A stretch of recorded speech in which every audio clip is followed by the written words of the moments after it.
बिस्मिल्लाहिर्रहमानिर्रहीम, अस्सलाम वालेकुम। आप देख रहे हैं प्रोग्राम जर्रा। मैं उसामा जाहिद हूँ। पाकिस्तान की सियासत से इमरान खान को आउट करने की तैयारी मुसलसल की जाती रही, कोशिश की जाती रही कि इमरान खान को सियासत से बाहर फेंक दिया जाए। हमने देखा कि उसकी पार्टी को बैन कर दिया गया, इंतखाबी निशान ले लिया गया, उसकी पार्टी के शराजे बखेर दिए गए, बड़े बड़े रहनुमा, बड़े बड़े बुर्ज उल्टा दिए गए, इसी उम्मीद पर कि पाकिस्तान तरीके इंसाफ का शराजा बिखर जाएगा और पाकिस्तान तरीके इंसाफ एक पार्टी जो है वो ख़त्म हो जाएगी और पाकिस्तान की सियासत से नामो निशान ख़त्म कर दिया जाएगा। लेकिन हमने देखा पाकिस्तान के स्कूलों में, पाकिस्तान की गलियों में, पाकिस्तान के बाज़ारों में, पाकिस्तान के पार्लियामेंट के बाहर, पाकिस्तान के हर इदारे के बाहर, पाकिस्तान के हर हसास हर इदारे के अंदर इमरान खान कैदी 800 नंबर 4 के नारे लगते रहे।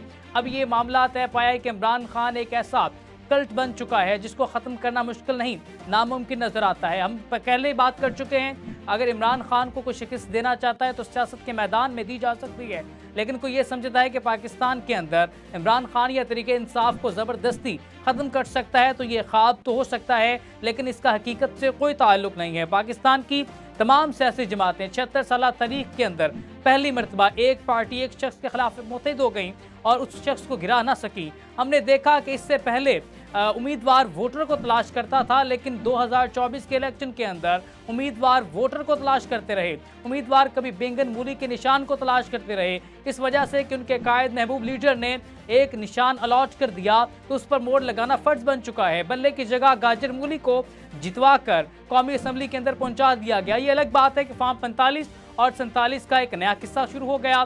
फॉर्म 45 और 47 76 साल तारीख के अंदर पहली मरतबा आम आदमी को भी समझ आया। कानून इससे पहले समझ ना सका, लेकिन आज चाय और ढाबे पर बैठने वाला शख्स भी एक अहम तरीन गुफ्तगू कर सकता है जो शायद किसी मंजे हुए सियासतदान के मुंह से भी वो अल्फाज ना अदा हो सकें। ये मसला है कि पाकिस्तान के 76 साल तारीख में बात करें कि अवाम को शऊर दिलाने में इमरान खान ने कलीदी किरदार अदा किया। उनके मुखालफीन भी इस चीज़ का एतराफ़ करते नजर आते हैं कि इमरान खान ने वो कर दिया जो 76 साल दौर में कोई ना कर सका।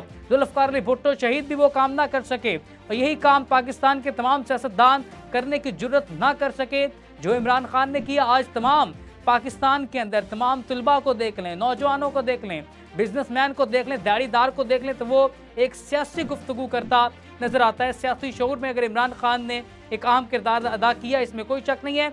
इस तमाम तर सूरत हाल पर बात करेंगे कि इमरान खान को सियासत से क्या आउट किया जा सकता है। इस तमाम तर सूरत हाल पर बात करेंगे। हमारे साथ मौजूद हैं सीनियर तज्ज़ियाकार राजा बरलास साहब और पाकिस्तान मुस्लिम लीग नून के रहनुमा राजा रज़ाक साहब। मसर बरलास साहब, बड़ी कोशिश की जाती रही पाकिस्तान तरीके इंसाफ और इमरान खान को सियासत से आउट किया जा सके, लेकिन इसके बावजूद हमने देखा कि पाकिस्तान तरीके इंसाफ एक कल्ट बन गई, अवाम साथ खड़ी हुई और इलेक्शन के बाद अब भी अवाम तस्लीम नहीं कर रही है। अब मजीद जो प्रेशर किया जा रहा है पाकिस्तान तरीके इंसाफ या इमरान खान पर, लगता है आपको कि इससे पाकिस्तान तरीके इंसाफ प्रेशराइज हो जाएगी या मुश्किल वक्त गुजार के आगे निकल चुकी है? बहुत शुक्रिया उसामा साहब। गुजारिश ये है कि मैं थोड़ा सा माजी से बात शुरू करूंगा और ज़्यादा माजी बैद की बात नहीं करूंगा, करीब की बात करूंगा। आपको याद होगा कि जब रजीम चेंज हुआ पाकिस्तान में तो ताकतवरों ने इन सियासी पार्टियों को इकट्ठा किया और ये वही सियासी जमातें थी जो महंगाई के खिलाफ मार्च कर रही थी। आपको याद होगा, आपके नाजरीन को याद होगा कि एक लॉन्ग मार्च महंगाई के खिलाफ बिलावल भुट्टो जरदारी ने किया था और फिर एक महंगाई मार्च जो है वो मोहतरमा मरियम नवाज और हमजा शहबाज साहब ने किया था। अब चाहिए तो ये था कि ये जमातें इक़्तिदार में आकर जिसके खिलाफ इन्होंने मार्च किया था महंगाई के, उसको तोड़ती, महंगाई को ख़त्म करती, लेकिन बदकिस्मती से इन्हें इकट्ठा तो कर दिया गया और इन्हें खुली छूट भी दे दी गई। और हुआ ये कि जिसके खिलाफ इन्होंने बड़े मार्च किए थे महंगाई के, वो लोगों पर मुसल्लत कर दी और इनकी 16-18 माह की हुकूमत ने लोगों की चीखें निकलवा दी। लोग रोटी को तरस गए। कोई फीस जमा कराता था बच्चों की तो उसके पास बिजली का बिल नहीं होता था, बिजली का बिल कराता था तो गैस का बिल नहीं होता था।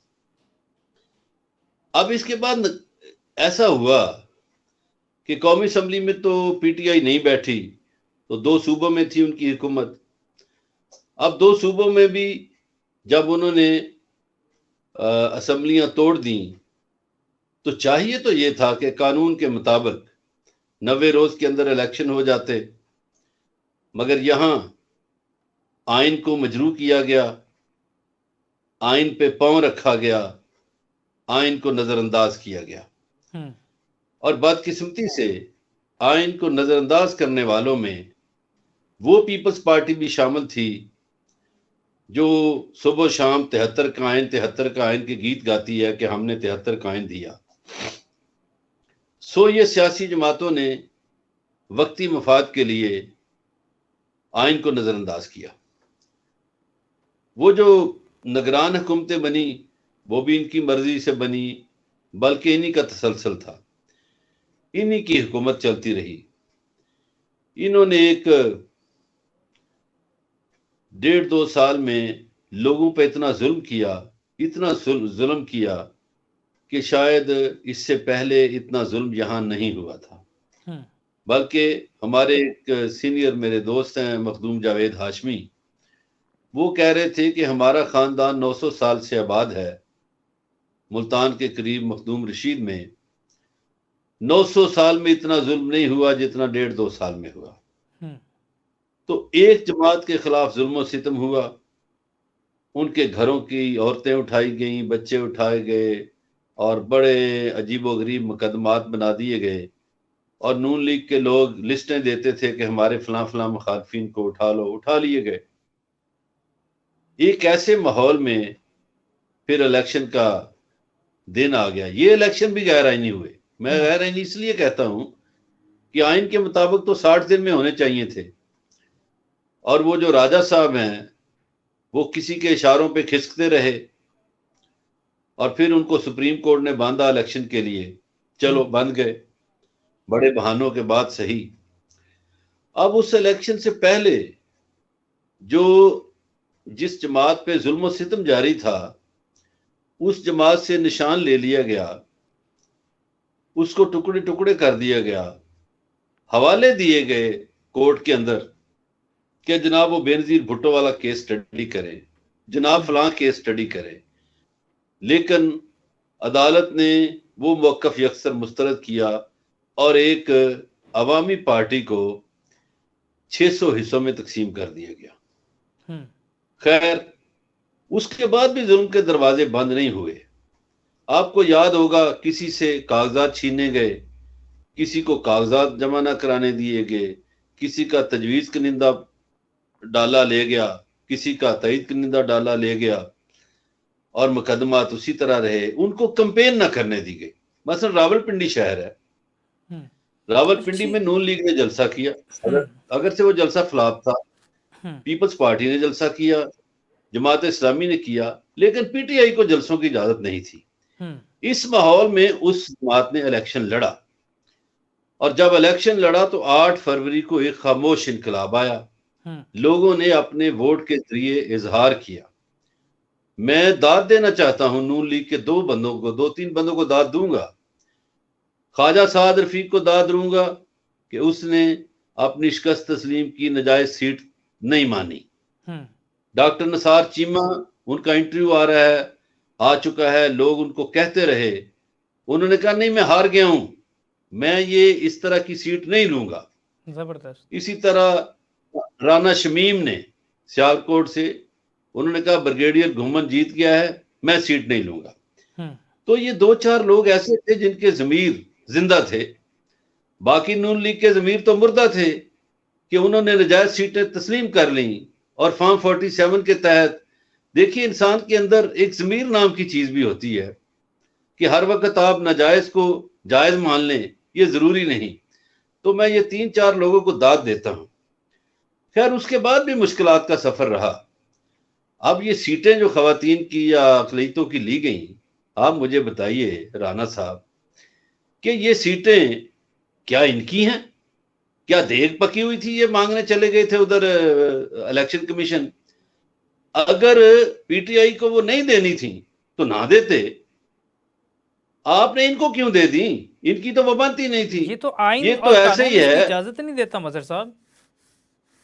सर जी ये तो ऐसे ही है कि राजा साहब मुल्क से बाहर बैठे हैं, इनकी जमीन हो और मैं कहूं जी राजा साहब तो मुल्क से बाहर है, मुझे दे दें, तो मुझे अलाट हो जाए और मैं वो ले लूं, तो मैं बेजमीर इंसान हूंगा, मैं बददयानत इंसान हूंगा, अच्छा मजहर इसलिए साहब, इसी कि इसी मैंने सवाल का मुल्क से जवाब हम ऊपर राजा बैठे हुए। रजाक साहब से ले लेते हैं। राजा साहब, जो मजहर बरलाल साहब बात कर लें, आप इसकी तायद करते हैं कि मखसूस नशिस्तें भी आपने ले ली हैं, उनके हिस्से के खाते के भी अपने खाते में डाल लिया है? इससे पहले फार्म 45-47 वाला किस्सा खत्म ही नहीं हो सका अभी तक।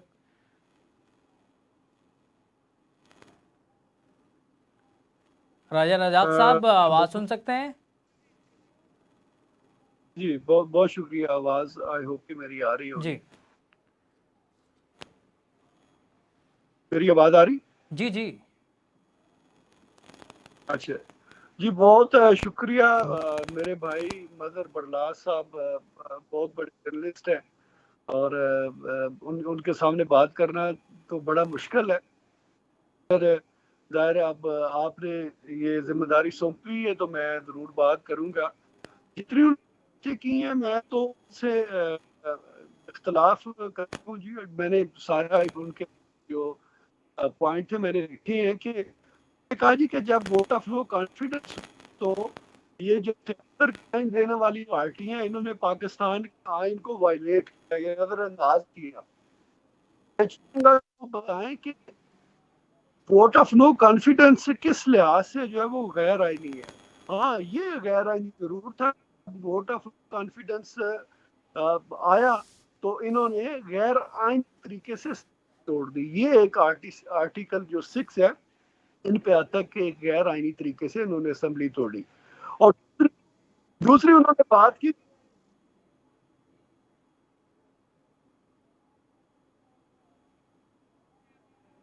नहीं वो उस पे आए ना। वो आपने बाद में वो आपने बाद में उसमें बात की है जो जो आप पहला मेरी पॉइंट था रिकॉर्डें निकलवा लें उसके बाद। जरूर। अच्छा अच्छा, राजा साहब, मैं भी अच्छा यही फिर बात कर रहा हूँ कि चले पॉइंट पे आके मेरा के बात पॉइंट करें। वो जो कह जो रहे हैं कि मखसूस नशिस्तें आपका हक नहीं था, जबरदस्ती हक लिया गया, तो वो बात कर रहे हैं। मेरे ख्याल में मैं पॉइंट पर आता बात हूँ करेंगे ज्यादा बेस्ट हो जाएगा। मैं उधर भी आता हूँ ना, मगर जी आगे जरा जो जो उन्होंने चीजें पॉइंट उठाई हैं उनका जवाब भी आना चाहिए ना। बाकी उन्होंने कहा जी कि पार्टी पे बड़ा जुल्म हुआ है, तो आप मुझे बताएं कि कौन सी पार्टी है आज तक पाकिस्तान तारीख में जिसने दहशत गर्दी की हो। जब ये जमान पार्क में था उस वक्त पंपों पेट्रोल के जो बम थे इसमें पुलिस वालों पे इसके वर्कर जो है वो अटैक करते थे, और जो 9 मई को हुआ वो सबके सामने है। राजा कौन सी साहब, ये ऐसी पॉइंट ही नहीं पार्टी है है। जिसने दहशत गर्दी की हो? अगर वो दहशत गर्दी में पकड़े गए हैं तो उसको तो आप कैसे जुल्म 9 करते हैं? मई की हम भी फिर मजम्मत गैर करते हैं, आईनी 9 मई इलेक्शन की जो है इमरान खान भी मजम्मत कर चुके हैं। राजा साहब, पॉइंट है ये नहीं? अब मेरा बात अब मेरी बात सुन लेना। जो जो उन्होंने पॉइंट उठाए मैं उनका एक एक करके मैं जरा जवाब दे ठीक है देना। जी, करें। गैर आईनी एक्शन उन्होंने कहा जी 90 दिन के बजाय जो है वो 6 महीने हो गए। ये जाहिर है कि आइन में इसकी गुंजाइश होगी उन्होंने किया है। गैर आईनी से तो जो ऐसा नहीं होता। बाकी जो जिस तरीके से ऐसा ये जो पार्टी पे वो का उन्होंने कहा जी कि निशान नहीं दिया। भाई जब आप पार्टी में इलेक्शन ठीक तरीके से आपने नहीं करवाए ना, सुप्रीम कोर्ट तो आपसे बार बार पूछती रही कि ऐसा किया, वो नहीं जवाब दे सके। जब आप जवाब नहीं दे सके, आपने सही तरीके से इलेक्शन नहीं कराया, तो सुप्रीम कोर्ट ने तो अपना जो आइन है आइन के तहत उन्होंने फैसला देना था, तो उन्होंने निशान जो है वो उनसे छीन लिया। तो इसमें जो है वो कोई है वो सुप्रीम कोर्ट का या किसी नहीं, और का तो कसूर राजा नहीं था। साहब, ये नहीं पार्टी मिला का उनको खुद का निशान, जो है तरीके वो उन्होंने इंसाफ के कसूर हिस्से था। की सीटें जो हैं वो फिर फ्रीज भी आप की कहते जा हैं सकती नहीं, थी, लेकिन एक मुस्लिम लीग सेकंड नून का मेरी क्या हक बात बनता सुनिए। है कि वो नहीं किसी और मेरी आप पार्टी के एक हिस्से की फ्रीज सेकंड की जमातें मेरी जो अपने हिस्से में डालना शुरू कर दे सीटों को? मैं उधर भी आऊंगा। मैं उधर भी आऊंगा मेरी बात। फिर इन्होंने कहा जी कि लोगों को उनके कागजात जो है वो जमा नहीं करवाने दिए गए। ये भी पीटीआई वालों ने झूठ बोला। सबसे ज्यादा जो जिन लोगों ने कागजात जो है वो जमा करवाए वो पीटीआई के लोग थे। तो ये इनका सोशल मीडिया का जो भोंडा जो ये झूठ बोलते हैं, ये बाद में पकड़े भी जाते हैं कि ये कहना कि जी हमारे बंदों को कागजात जो है वो जमा नहीं करवाने दिए गए, और जब फाइनल हुए कि पता चला कि पीटीआई के तो सबसे ज्यादा लोगों ने जो है वो कागजात जमा कराए। इलेक्शन वाले दिन भी आप देखें बड़े फेयर एंड फेयर राजा साहब मेरे पास वीडियोस मौजूद हैं। तरीके से लोगों किस तरह इलाही जो परवेज इलाही की एहलिया उनके हाथ से कागजात छीने गए, ऐसी लातादाद वीडियोस हैं जिसमें कागजात लेके भाग जाते थे नामालूम अफराद। उसका क्या सबूत है? उसका क्या सबूत है कि जिस बंदे ने कागजात छीने हैं वो कौन बंदा है? वो मेरा बंदा है, आपका बंदा है, या गवर्नमेंट का बंदा है? ये तो किसी ने उसको जो है ना वो नहीं बताया। तो मैं तो कह रहा हूँ राजा साहब, नामालूम अफराद कहते हैं जी कि जमीर, मैं कहता हूँ नामालूम अफराद है ना, 76 सालों से नामालूम अफराद हैं। नहीं देखे ना वो बात कि में फिर वो जो काफ लीग के जो लोग, काफ लीग तो नहीं अब कहना चाहिए, जो परवेज इलाही ग्रुप है, हमें पता है, मैं भी उसी जिले से हूँ, ये किस तरीके से ये काम करते हैं कि दूसरे पे इल्जाम लगाना वो बड़ा नॉर्मल चीज है। बाकी जमीर की बात करते हैं तो पीटीआई में कौन सी जमीर की बात है? इन्होंने आज तक कौन सी बात है जो जमीर के मुताबिक की है? जब ये 2018 में जिस तरीके से इलेक्शन जीत के आए, वो वहां पे भी जमीर को याद करना चाहिए था। या बाकी 3.5 साल जिस तरीके से उन्होंने हुकूमत की, और बरलास भाई तो वहां पे खड़े थे जब इस कश्मीर फरोश ने कश्मीर बेचा और फरदौस खान ने जो है उसको जला दिया, तो उसने झटक के परे कर दिया। बरलास भाई पूछेंगे साथ खड़े थे, साथ खड़े थे, तो ये किस जो है वो। वेलकम बैक नाज़रीन। राजा रज़ाक साहब ने एक पॉइंट फेंका है जी, वो कहते हैं मजहर बरलास साहब पास खड़े थे, इमरान खान ने कश्मीर का परचम साइड पे कर दिया। मजहर बरलास साहब ये क्या वाक़या है? असल में देखिए उसामा साहब, एक तो मैं राजा साहब मेरे भाई हैं, मैं उनकी थोड़ी सी उन्होंने मेरी गुफ्तगू को तोड़ने मोड़ने की कोशिश की है। मैंने ये नहीं कहा था कि रजीम चेंज के वक्त कोई गैर आईनी काम हुआ, मैंने ये कहा था कि ताकतवरों के कहने पर हमारी सियासी पार्टियां मिल गई और उन्होंने महंगाई मार्च किया हुआ था। जो गैर आईनी काम हुआ वो ये था कि 90 रोज में इलेक्शन नहीं कराए गए, और वो गैर आईनी है। आइन में लिखा हुआ है कि 90 रोज में इलेक्शन होने चाहिए और 60 रोज में होने चाहिए, वो नहीं हुए। इन्होंने कश्मीर फरोश करार दे दिया इमरान खान को, कश्मीर किसी ने नहीं बेचा।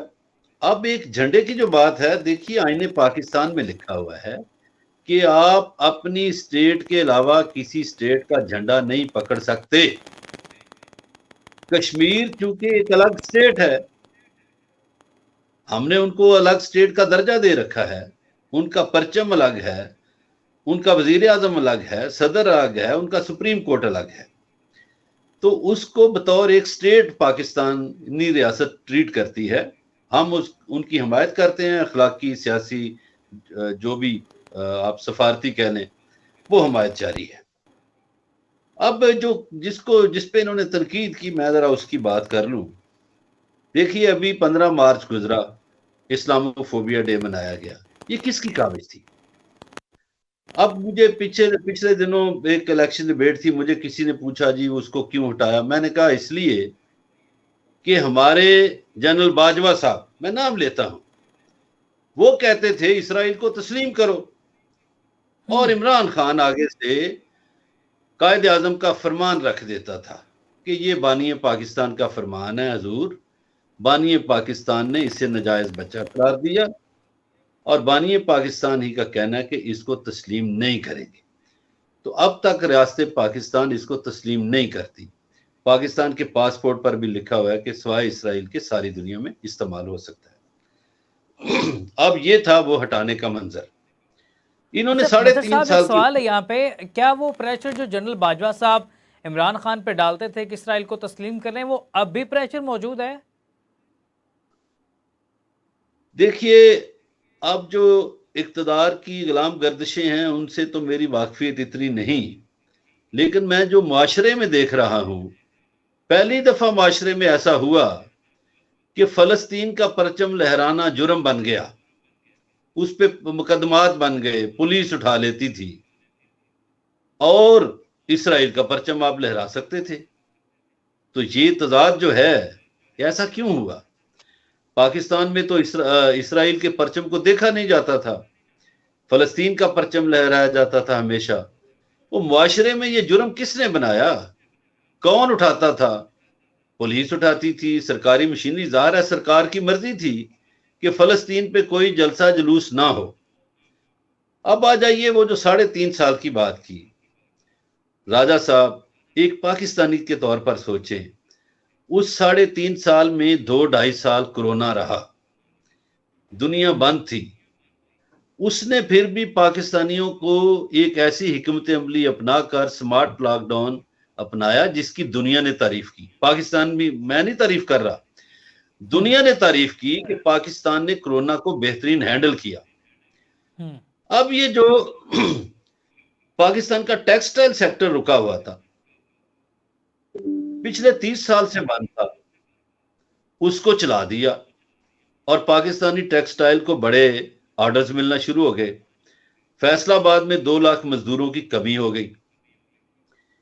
अब ये मैं नहीं कह रहा, ये पाशा साहब कह रहे हैं जो इकोनॉमिस्ट हैं, आप नून लीग के बड़े करीब हैं, उनकी एहलिया भी बड़ी करीब हैं। उन्होंने कहा कि इमरान खान जब गया तो 17 अरब डॉलर ज़खायर थे जो बाद में आने वाले लोग खा पी गए। ये पाशा साहब कह रहे हैं, मैं नहीं कहता, वो इकोनॉमिस्ट हैं भाई, वो कह सकते हैं। अब जो आ जाए 9 मई पे, आज मैं 9 मई की भी उसामा साहब आपके प्रोग्राम में वजाहतें कर दूं जी। राजा साहब ने फरमाया कि इससे पहले किसी ने दहशतगर्दी नहीं की थी। आइए हजूर, पहले तो आपकी पार्टी का बताऊं, क्या आप सुप्रीम कोर्ट को अदारा समझते हैं? और 97 में आपकी हुकूमत के होते हुए आपकी हुकूमत सुप्रीम कोर्ट पे हमला आवर हुई। इसीलिए मैं कहता हूं, अगर एक हुकूमत सुप्रीम कोर्ट पर हमला करवा सकती है तो वही हुकूमत दूसरे इदारों पर भी हमला करवा सकती है। अब आ जाइए पीपल्स पार्टी की तरफ। वो आप भूल गए, वो जो त्यारा अगवा किया था जिसमें मुर्सा भुट्टो और ये लोग शामिल थे, क्या वो दहशतगर्दी नहीं थी? क्या सुप्रीम कोर्ट पे हमला दहशतगर्दी नहीं थी? वो उसको भी आप दहशतगर्दी माने। अब आ जाइए 9 मई पे, बड़ी हमारे दोस्तों की उसामा साहब तान टूटती है 9 मई पे। मैं तो 9 मई को नहीं मानता। अगर मैं राजा साहब की बात मान लूं 1 मिनट के लिए, तो मेरे 8-10 क्वेश्चन है, उनके जवाब दे दें।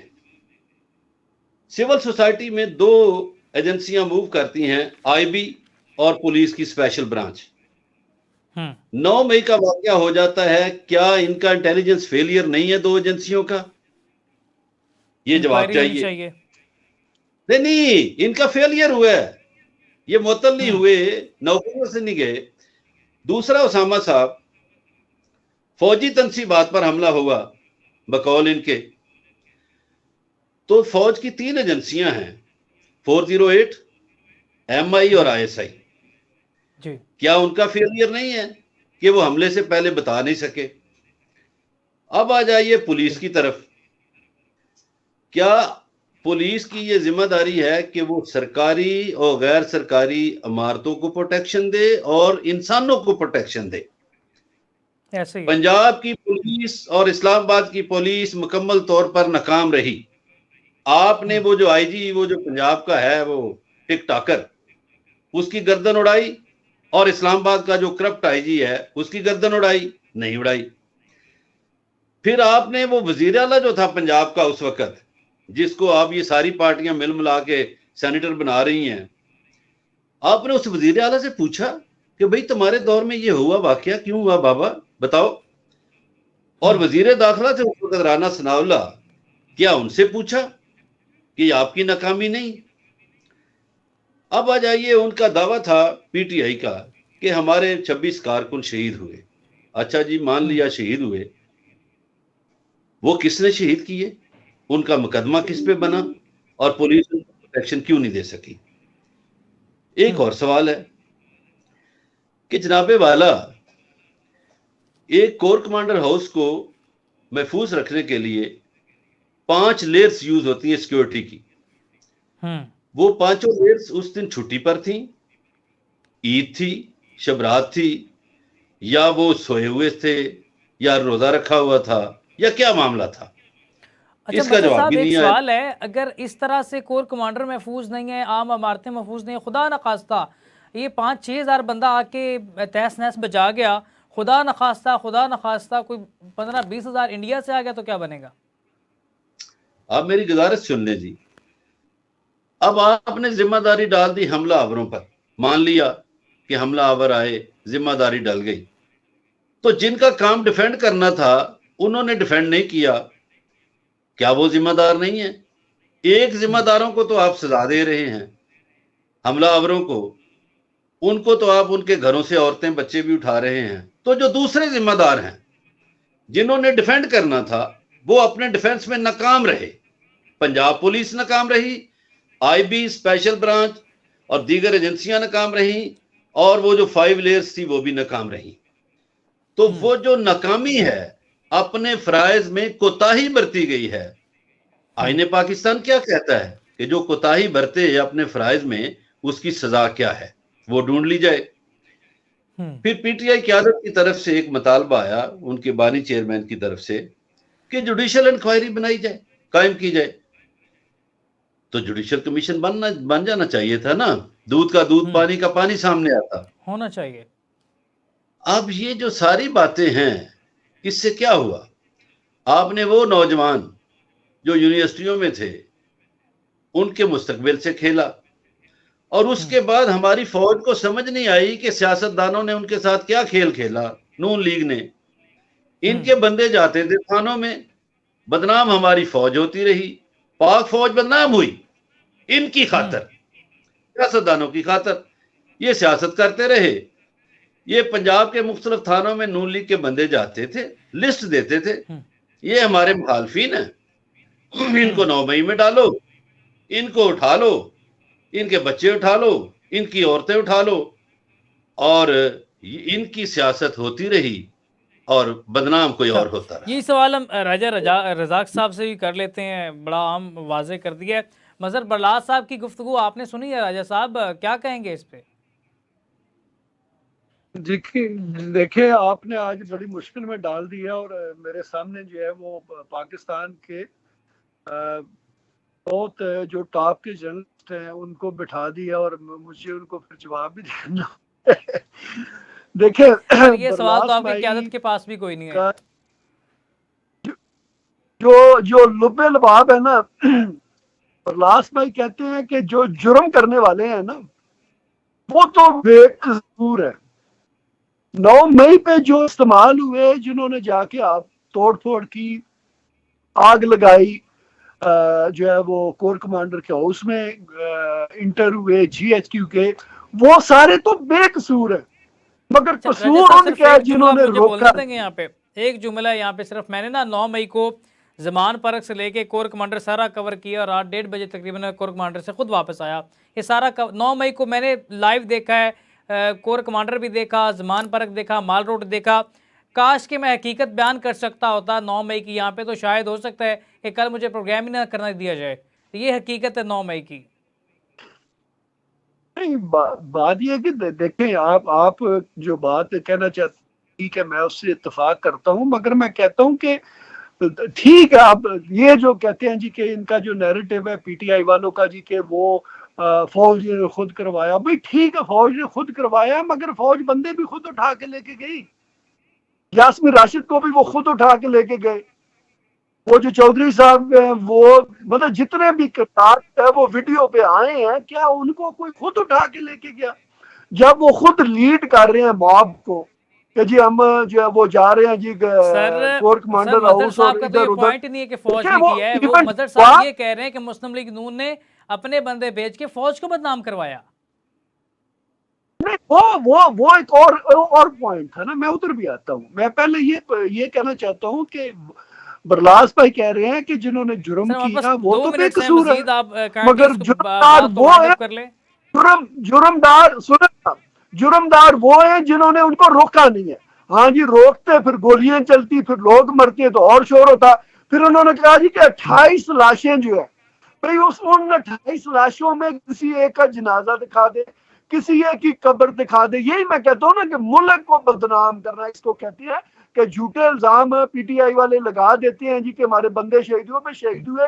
किसी एक की को कब्र दिखा दें, किसी का जनाजा दिखा दें, कोई इस तरह हो। बाकी जहाँ के पे इन्होंने कहा जी कि वो लिस्टें लेके जाते हैं, कम से कम मैं अपने जिला गुजरात में या जेलम में मैंने कोई एक ऐसा वाक्य भी नहीं सुना कि इस तरह जो है वो लोगों ने किया हो। जो जिस लेवल पे उस जुर्म में इन्वॉल्व हैं उनकी वीडियो मौजूद है, सिर्फ वही लोग जो है वो अरेस्ट हुए हैं, वो सारे जो है वो अरेस्ट नहीं हुए। बाकी इन्होंने कहा जी कि 17 अरब के जहार छोड़ के गए थे खान साहब, पता नहीं 17 अरब के जहार जो है वो किधर छोड़ के गए थे। वो खजाने को कंगा करके गए, खाली करके गए। फिर आप देखें तकरीबन 30,000 35,000 रुपया जो है इन्होंने कर्जा लिया। ठीक है जी, कर्जा लेना भी कोई मसला नहीं है, सारी हुकूमतें कर्जा लेती हैं। ऑल दो के इन्होंने जितना पाकिस्तान ने 72 साल में लिया उससे ज्यादा इन्होंने जो है वो 3 साढ़े 3 साल में ले लिया, मगर वो कर्जा कहाँ गया? उस कर्जे से इन्होंने कौन से प्रोजेक्ट पाकिस्तान में लॉन्च किए? किसी जगह पे कोई हाईवे बनाया, कोई स्कूल बनाया, कोई कॉलेज बनाया, कोई यूनिवर्सिटी बनाई, कोई एक ही जो है ना वो कोई दिखा देते प्रोजेक्ट। इनके अपने बंदे पीटीआई के जब टीवी पे बैठे होते हैं, जब वो बात करते हैं उनसे पूछते हैं कि किसी का नाम ही बता दो जो प्रोजेक्ट जो है वो तुम लोगों ने लॉन्च किया, तो वो वहां पे आके जो है वो चुप कर जाते हैं। केपीके में आप देखें चले पिछले ठीक है रईस साहब, 10-12 हमारे साल पास से टाइम उनकी इस हुकूमत है। वक्त कंप्लीट हो चुका है। इंशाल्लाह इस मौजू को हम दोबारा बात करेंगे, लाजमी इस पर बात करेंगे। 9 मई की हकीकत क्या है, सियासतदान के मजहर साहब का एक पॉइंट जो है उसको मैं रेज करते हुए यहाँ पर प्रोग्राम से इजाज़त दूंगा। बड़ी ज़बरदस्त बात की कि जब तक तमाम सियासतदान एक पेज पर होते हुए एस्टेब्लिशमेंट को शिकस्त नहीं देंगे तो नहीं हो सकता। एस्टेब्लिशमेंट खेलती रहेगी तमाम सियासतदानों के साथ, कभी मुस्लिम लीग नून की सूरत में, कभी तहरीक इंसाफ की सूरत में, कभी किसी और जमात को आने वाले दौर में फ्यूचर में उसको निशाना बना दिया जाएगा। बहरहाल ये सिलसिला चलता रहेगा। इसी के साथ अपने मेज़बान उसामा जाहिद को दीजिए इजाज़त। अल्लाह निगहबान।